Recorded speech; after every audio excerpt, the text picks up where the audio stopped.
Hey everybody, so I will send you an email this morning of an image of the linear placement that I started, so a linear drawing, and then a picture of the watercolor that I did. So I chose a Rodin painting, one of his watercolors that I liked, and this is the one I chose, and I copied it. And that's our first assignment today. So today, at some point before our class starts, you're gonna choose a Rodin watercolor that you like. You're gonna do a linear drawing first, see how this all was done in graphite.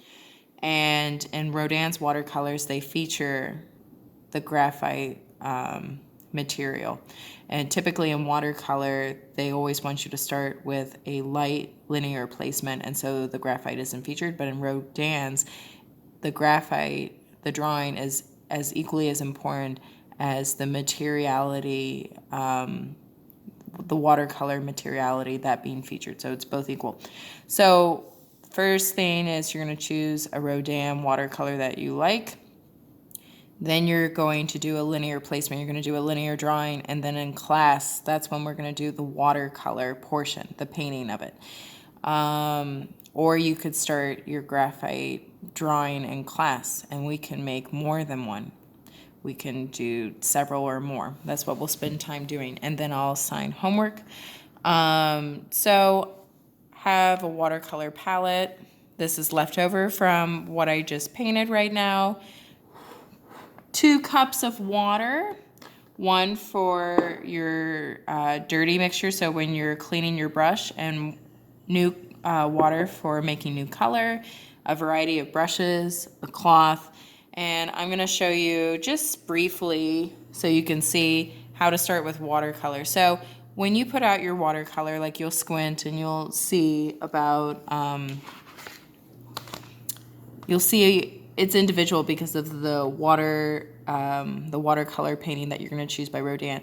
But with the watercolor tubes, you're going to put a pea-sized amount of paint, that the colors that you see in that painting, in each of one of these slots. If you have a watercolor palette that looks like this, then what you're going to do is you're going to dip your brush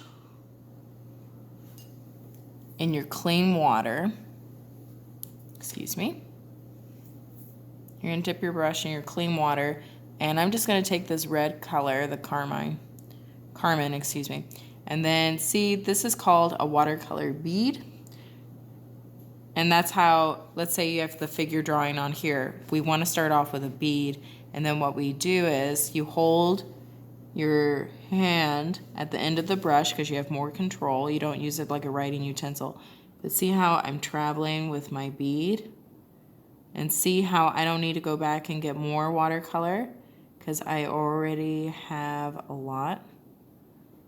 But see how I'm dispersing the watercolor.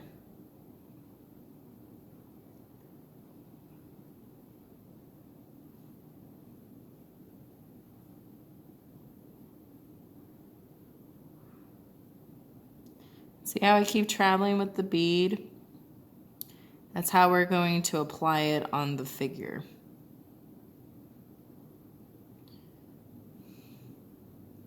Now, when you run out of your bead, but yet I haven't run out of it yet,